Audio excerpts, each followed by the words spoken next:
Okay, we'll just wait a few seconds for people to catch up.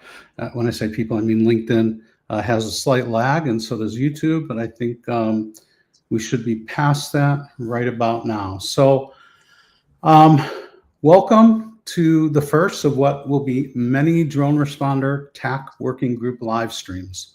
My name is Zev Nadler, and I'm with UAS Strategic, and my co-host is Tim Reed of Adeptus Cyber Solutions. We're going to start by asking you all to comment in the comment section as to which agency you're with, and if you're with a commercial or industry partner, that's fine too, put that in there, and whether you were successful in installing TAC and connecting with the server. So please get started on that while I continue to drone on. And by the way, if you were successful in bringing the TAC server or connecting to the TAC server and installing a TAC, please jump on your end user device, your EUD now, and connect to the server so we can all see each other on our individual TAC EUDs. Okay, so let me see where we want to start. Probably, I guess if you're not already a drone responder member, you have to become one in order to get into the TAC working group. And the benefits you'll get will include live streams like this one, documents related to best practices, ConOps, TTPs, SOPs, training videos, and more. So you can start that process by, let me bring up this little QR code. Well, it's kind of a big one, but you can start that process by either scanning this QR code or going to droneresponders.org. Once you are signed up, go to working groups and then choose the TAC group. There'll be a form for you to fill it out completely.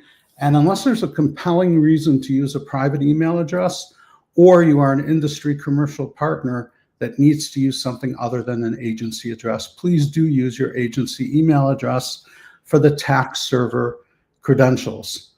I'm gonna halt for a minute and just go into comments and see. We've got one from Jeremy K. Thank you, I appreciate that, being that trailblazer. Alan, Cameron, appreciate you putting that in as well. Are both of you connected? Oh yes, okay, so Jeremy is connected. Alan, are you connected yet? Let us know. And yes, you'll notice that if there is a comment that is of import that I can share with the group, I'm just going to do something like that, and you'll be able to see it, and then we can talk about it. So obviously, if you have any questions or comments throughout this, we encourage you to ask them or post them. So let's talk a little about what we would like to accomplish today. I think the main thing is, once we get the feedback from you as to whether you've been successful or not, we may go to a video that's less than 3 minutes on how to accomplish that server connect and talk through it. And then after we're done with that, Tim is going to go through an overview 101 so that we can, for those of us who aren't that well-versed in TAC, they will be able to learn a bit from it. So I'm only getting 2 responses, one from Alan, or 2 from Alan, 1 from Jeremy. They've both been connected successfully. I'm going on my TAC device real quickly. And yep, there's Ronan. And then we have another fellow in South Carolina. Oh, I think I know who that is. Okay. Tim, looks like you're back. Yep, sorry. That's okay. Did you miss anything, or was I just droning on about what we're going to do?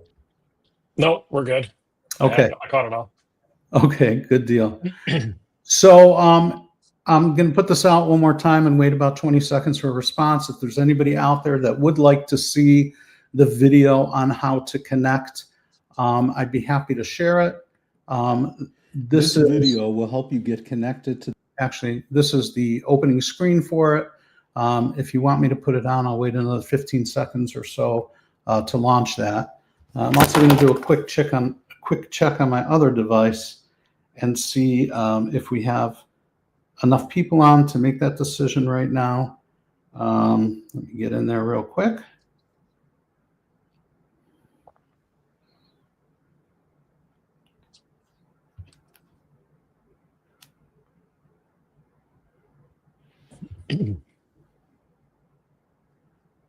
And yes, we do. So okay, Eric just jumped in. Can you give a quick review on what you want us doing? Yes, sure. Eric just asked if I can do a quick review. And basically, I'm asking everybody who has been successful, or actually let me know in the comment section whether you have been successful in connecting to the tax server, the Droneresponders tax server sandbox, and whether you've been successful loading ATAC onto your EUD.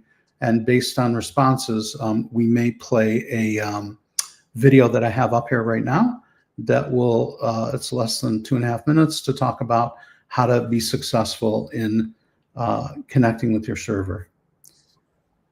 Give it just a few more seconds. All right, I think we're good. So again, if you want to join Droneresponders, if you aren't already on it, that is the QR code to use. I think with that,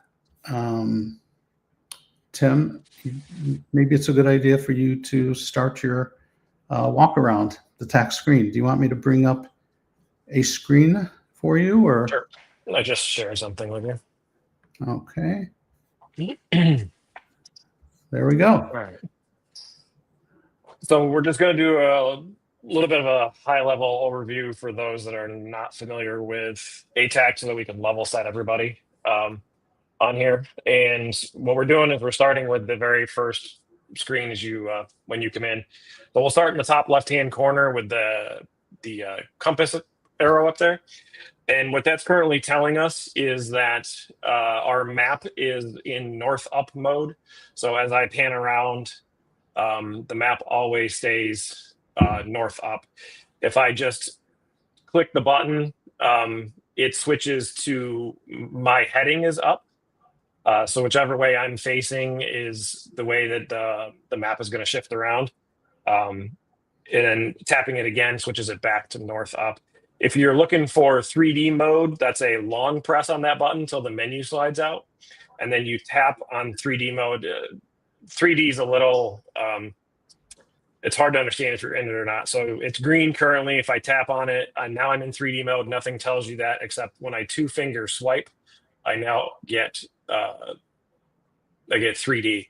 Unfortunately, I live in a very flat area, so it's not impressive with the DTED data. And then to turn it off, I long press again, and then I just click on the 3D again, and now 2-finger swipe doesn't do anything but move the map around. Tim, can you explain DTED a little bit and what dimension that affords a TAC user? Sure. So DTED data, or digital terrain elevation data, is a series of points that were measurements on the ground so that you can actually see altitudes and mountains and hills and valleys. And it's if I was back in upstate New York, it'd make more sense. But that way you can actually see, instead of looking at a flat map in this mode, you can see a little bit over here to the left. There's some hills and things like that. But you'd be able to actually see, valleys and hills. And there are other tools that we can get into in ATAC that'll show you, like, okay, what you can actually see from your point of view, and what you can't see from your point of view. So I'll turn that off. So moving around, and you can load all DTED. I think the newer 5X line comes with DTED level 1 data, which is, or 0, I can't remember. It comes with one of the lower levels. It's good, but it's not great. The higher the number, the better the data is, because there's more points in it. So a DTED level 2, which you can freely obtain from online, would give you the best available for civilian usage. Anything higher than is restricted for military. So progressing clockwise around, we're going to come to our quick action toolbar at the top there, and these are the default 6 items. I'm not going to get into what each of them do exactly, because there's just so many different tools, but you can manipulate that toolbar and move up items that you wish to have quick access to. One of the first things I always move up there is settings and quit. Because I'm developing, I always need to be able to quit the app quick, and the less clicks, the better. And whatever plugin I'm working on, I usually slide up into there as well, so that way I can work on it. But we'll come back around. So those are tools or plugins in TAC that you have quick access to. On the far right, we have the hamburger bar, or what they also call the overflow menu, which is the overflow of all the tools in the system. These are all of the stock tools that come with ATAC. And if you had plugins installed, they actually show up at the bottom of this list below the stock tools. So they would come in after quit. But we can, again, when we get into this later, we'll show you how to manipulate this screen. Continuing down on the right-hand side, I have the TAC server notification icon on my map. So I can see that my icon is green, which means I'm connected. If I tap on that, it takes me back to the settings for the TAC server, which everybody's already seen. And if I disconnect, I now go red. And when I go back to this screen, I can see that I'm red, which means I'm not connected, or I'm not connected, or there's a problem. So I'm going to reconnect to my server. Moving down, we have our position and our information. So the call sign of this device, the location of this device. Obviously, I'm not moving, so I don't have any forward speed here. And you can see the heading of my device. So I just pivoted it. If you look, the heading is changing as I rotate my device on the phone. That again can be moved. That's in settings. There's a ton of settings you can do here. So continuing around and up to the left-hand side, we have the plus and the minus button, which you really can't see. All that is a quick way to zoom in and zoom out on the map without having to use your hand. And then the icon above it, it's now locked on my position. So no matter where I go, it always snaps back to my position. And then I can undo that. And now I have free map movement and it'll stay. So that is just a quick overview of the main TAC screen. There's a ton here that we can do, and we can get into it as we go. And once we figure out what everybody is interested in learning about and seeing about, we can get into that. We can even talk about certain tools down the road, but let us know what you need. Okay, that was great. When you talked about the tools that are top, can you show quickly how to go into the overflow and put one of those tools that you may use often, like geofence, up there as well? That might be a quick learn for everybody. Yep. So to edit the toolbar, and again, you can do this So you go into it and you click the edit, the pencil icon there. Go back in. So to the right of tools, there's the pencil icon. Click on that, and now you can edit it. So the other thing you can do is you can turn off items down here, so I can hide the alert capability. Maybe I don't need that. I sure as heck don't need the brightness thing. I'm not doing CASAVAX and stuff, so I'm going to hide those. Now, if I want to change out a button on the top, I'm going to grab the Bloodhound tool, which is the one on the far right, which looks like the Bloodhound. I'm long pressing, and then I'm dragging it down to the new toolbar. This area here, it's not actually deleting it, it's removing it from the toolbar. And now you see that it is down here, and it's green again. And then if I want to drag something up, let's say I want to drag quit up, I'm going to long press on quit, and then I'm going to drag it up to the position I want it in. I'm going to let go, and there it goes. If I want to, let's say I want to get rid of the contacts on the far left, I'm going to grab that and drag them down here and get rid of them. And then maybe I'm going to move, what did you say, geofence? And long press and slide geofence up to the top. Once I'm done, I'm going to say save. And then now I have my new menus are set, my new quick action, and then my overflow. You'll notice that alert is missing, but Bloodhound is back down there. So I click edit again. Alert's missing, brightness is missing, and CASAVAC is missing. So let's say I want to do CASAVAC now. I pop it back in, and now there's CASAVACs back in the list. You can have the overflow menu. Yep. How many functions or icons can you have up top there? I see you have 6, and it looks like you removed one to replace it. Is it a maximum of 6, or what is the maximum? On this device, it's 6. It changes. If you have a tablet and there's more real estate, you get more icons. So it's based on the size of your device. This is just an S21, so I don't have a lot of room on it. Right. So you can also export your configuration, which now is the next button over. So if you want to make one for your group, unit, whatever, and then share it, you can do it that way. That way everybody has the same one. And then to the right of that, we have, it changes it from a grid view to a list view, if that's how you prefer to view them.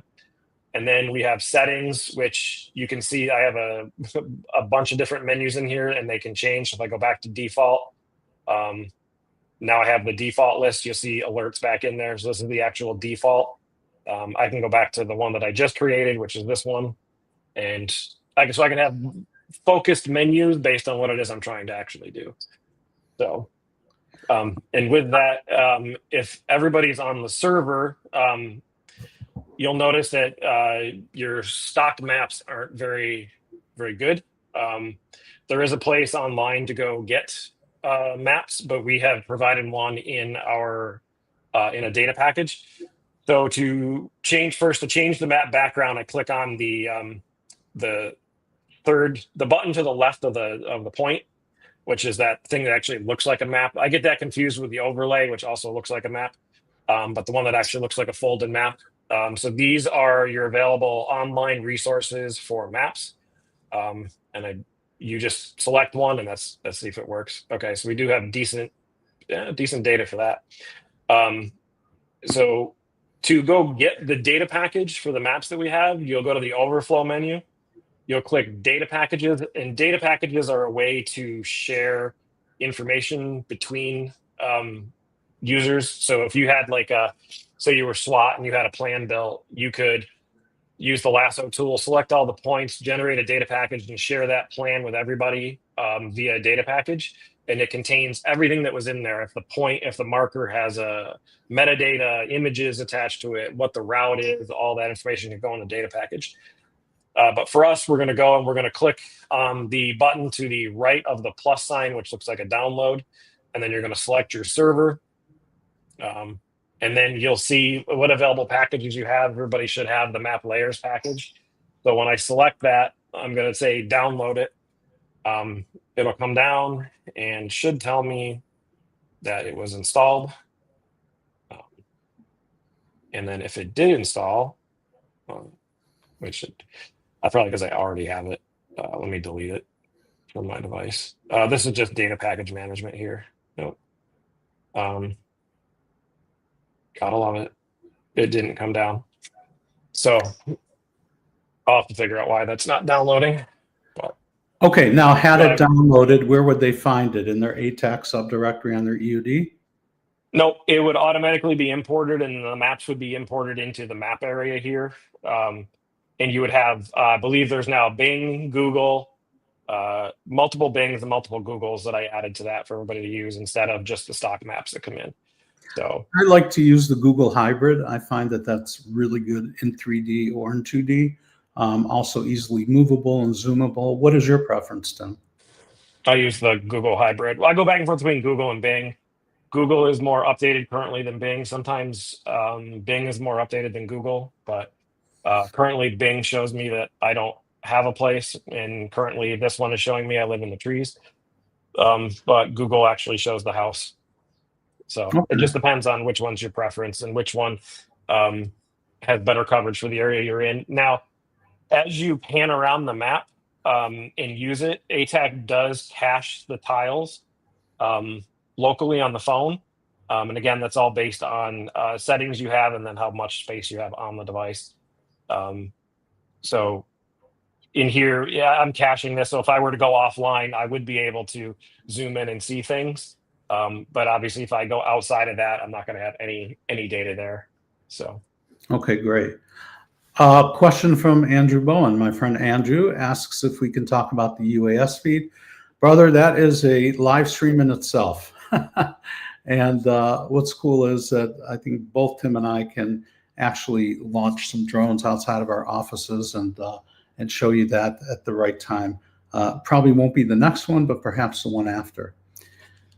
Okay, Jeremy K says data package failed for me as well. Might there be an issue, Tim, on the server side based on the AWS yesterday? No, I just opened up another device. I think this one is, oops, no. Jeremy, what version of ATAC do you have? You can go into settings and then scroll up to about ATAC and it'll tell you. Or you can just look at the top. So 5506, sorry, not 556. I'm still trying using to grab it on another device. I'm still using 223, so I think I have the wild version, the wild caliber version of TAC, both 223 and 556. Yeah. Little My problem is fun. all my devices already have all those maps, so I won't know until I set up a fresh device. Right. Can I ask you, how are you showing your devices? Are you just doing how are you screen sharing your individual devices? Um, I have it. I'm using Wi-Fi debugging, and then I use a tool called SCR CPY to do the sharing. Yeah, 5506. Yeah, I'll look at that, Jeremy. Can you give that to me again? I want to bring it up on my browser. SRC? SCR CPY screen copy. It's on GitHub. Okay. Awesome. It's a great tool. Mm-hmm. Yeah, the quality is crystal clear on this versus some of the other stuff. Yeah. So can we help Jeremy? I need to debug. I'm on the same version, so I need to figure out why. All right, look for that in the near future then. Okay, so we've gone through the overview. We have 7 people online at the 6 people. Somebody dropped online, so I guess none of them are having a problem with loading up, and I guess that they are all Droneresponders members already and trying to get into the TAC working group. I'm going to put that QR code up once again to make sure that folks can get into Droneresponders and see it. And what I'd like to do real quick is show what the Droneresponders website looks like and exactly what you can expect when you go in. So let me just share that screen.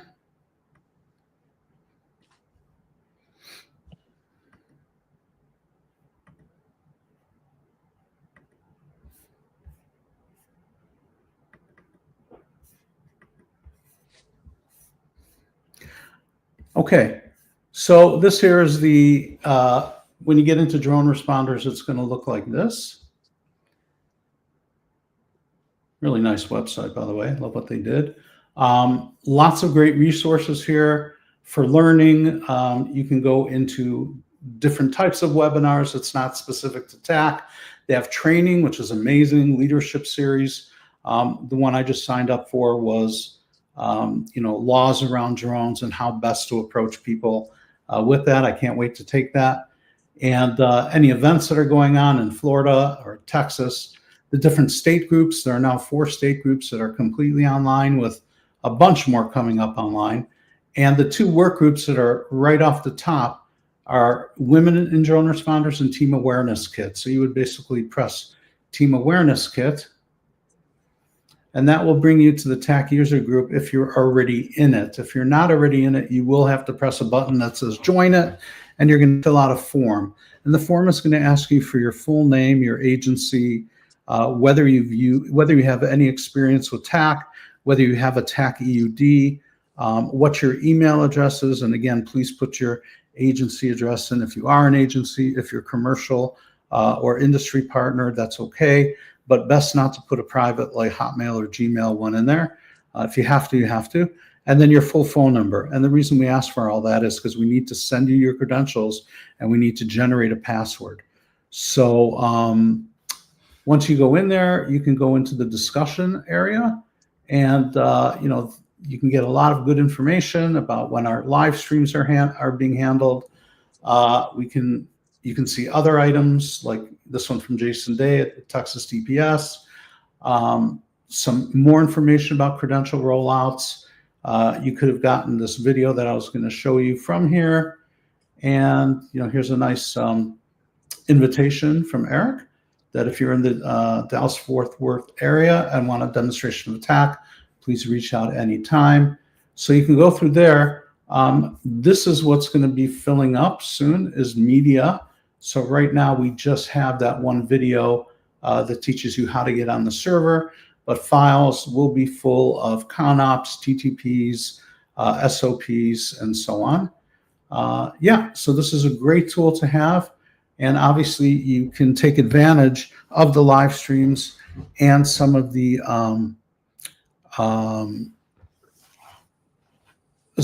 documents that we're going to be putting in there. Sorry, I'm reading somebody's text. through here that you won't be able to see elsewhere. So question we have here from Andrew, is this live or a sandbox? Oh, Jeremy. Okay, I will take you off the screen. Sorry about that, Nate. All right. So Andrew, I'm not sure of the question, but I mean, we are live right now. The tax server is live for people who are in it.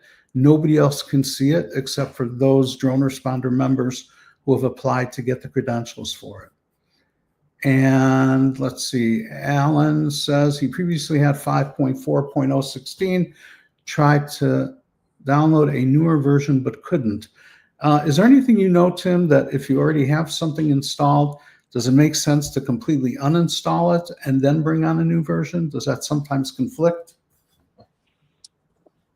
I usually just push on top of what's already there. It doesn't really matter. And if you're running into issues, the best thing to do is delete the ATAC folder on your SD card, but beware of doing that because that's where ATAC stores everything.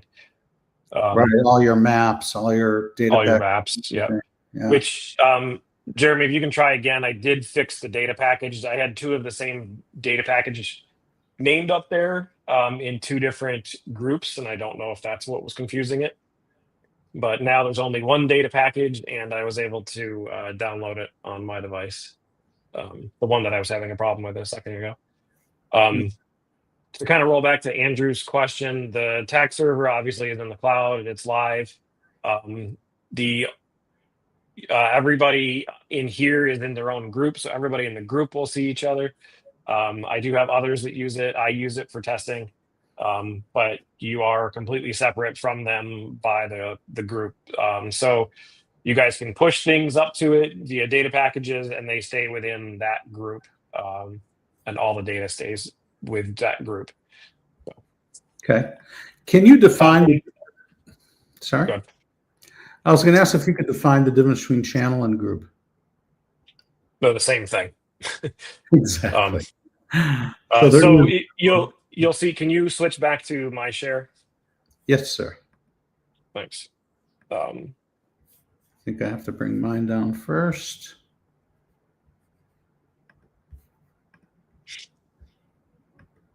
There you go. So first, now that I've downloaded the data package successfully, I now have Bing Hybrid, Bing Street, Google Terrain. They're all in here, and Jeremy says it worked, so we're good. So to go over channels, I don't know why they call it something different, but you can be in multiple groups, and then you can, on your EUD, choose which groups you are in. You have to remember, I can provide you with a ton of data for your EUD, but that doesn't do you any good because then you can't see what's underneath, right? You have the user, it's up to the user to control what data they see. And one way you do that is through channels. So for example, I use a channel, I'll go into my channels. So you see I have Adeptus, ADSB, DR cohort, and Rover. So I have a channel for my ADSB. So if my ADSB was on, and I turn that channel on, now I would be getting my ADSB into my EUD for the area that I'm currently in. And I would be able to then turn that on and off as I see fit. So the channel is the same as a group. They just call it channels on the tax side. On the server side, they call it groups. But everybody is in the DR cohort 1 group. Nobody should have any other channels other than that one. And your channels are also per server too. So. And can you have two channels going at the same time? Can you overlay ADSB on top of DR cohort? Yeah, I can turn on my Adeptus channel, which all of my devices are local anyway, so they're already all showing up. And if I had my ADSB data on, which I just popped it on, it would show. You can have all of them on. You have to have at least one on, but you can have more than one on. I would love to see ADSB on now because I want to talk a little bit about airspace deconfliction and awareness, which is one of the great things TAC does for you. Jeremy said, Tim, at work now, thank you. So that's good. I see.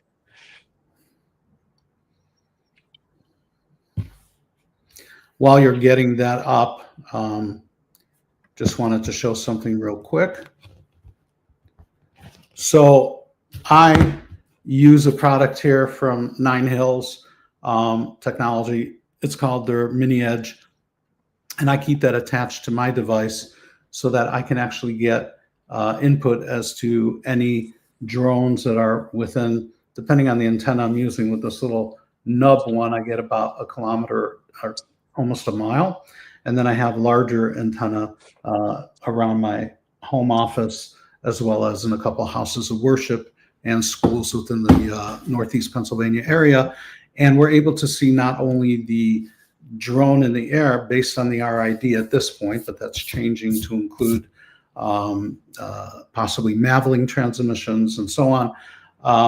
We can not only see where it is, we can see its trajectory and from whence it came. And that means that we're able to make contact with that person if we feel that they're doing something that's either careless, clueless, or criminal. So that's a great feature of TAC. The plugin that you would use for that is called DroneHone.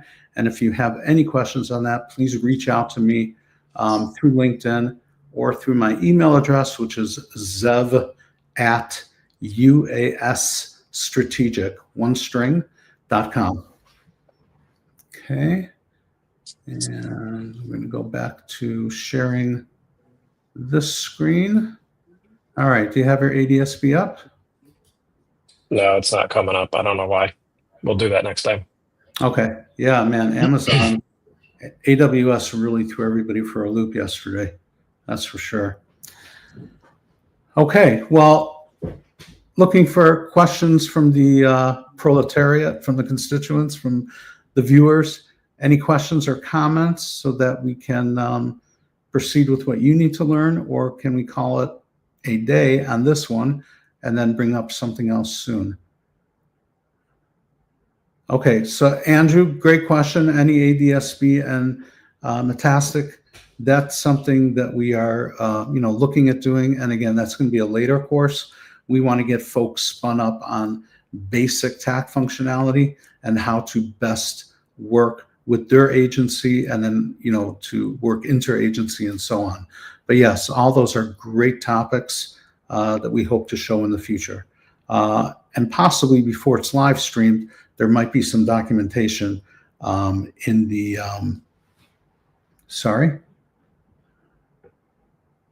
there might be some documentation in the Droneresponders TAC working group prior to us doing it on a live stream.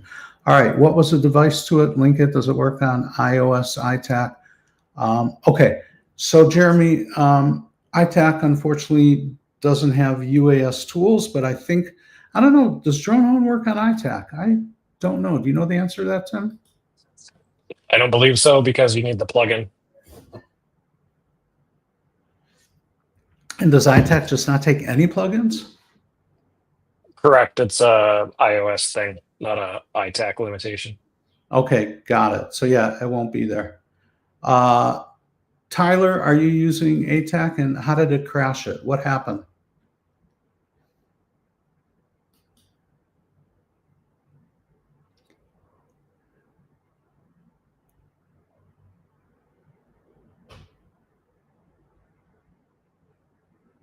Okay. Till he answers that. Andrew, what is this link that you just put up?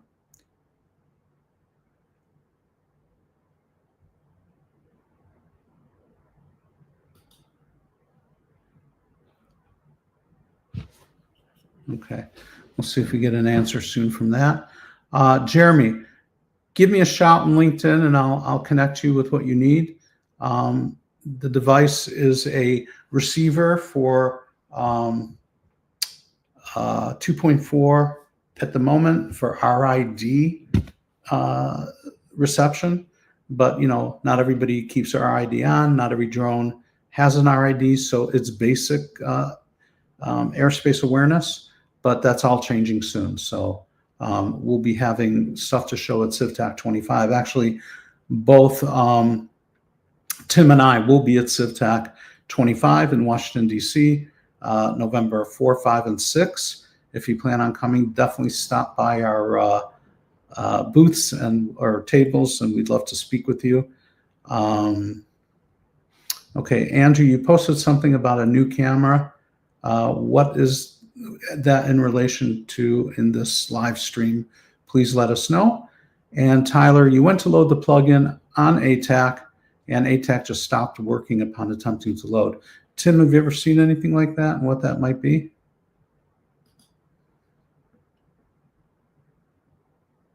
Tim, are you muted? Yeah. Okay.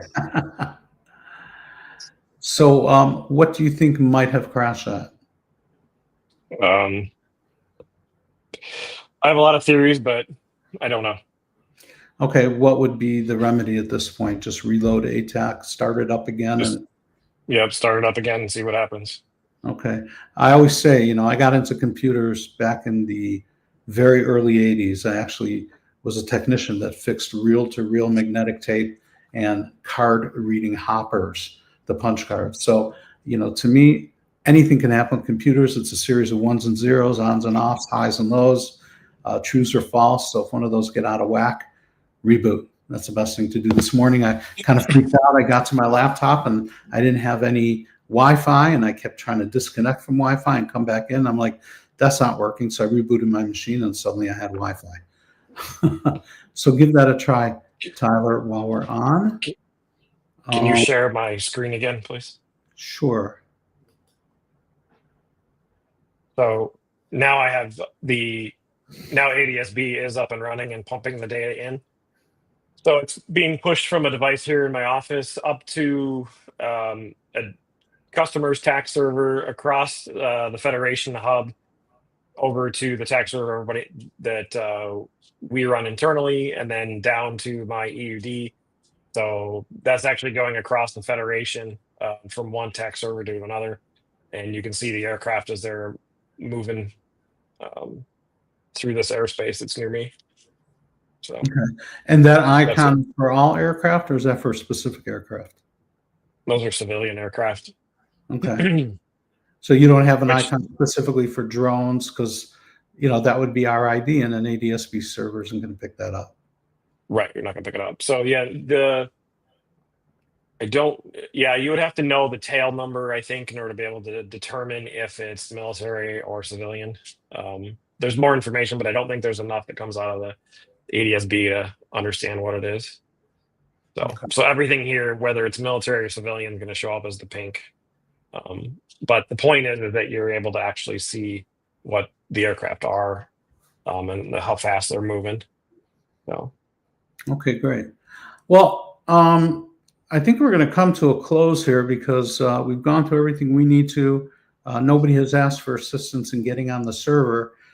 We accomplished what we wanted to accomplish on this first live stream, which was to tell you that you need to become a Droneresponders member. You need to fill out the form to get a tax server credential within the sandbox.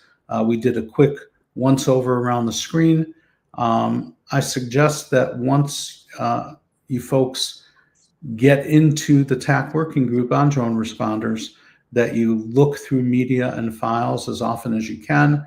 You will get a notification if something new gets inserted in there. But yeah, it's going to be a very, very good tool for you to use. And if anybody needs any help in any way, please reach out to me either on LinkedIn through direct message or email me at Zev. Actually, I'm going to put that in the comments.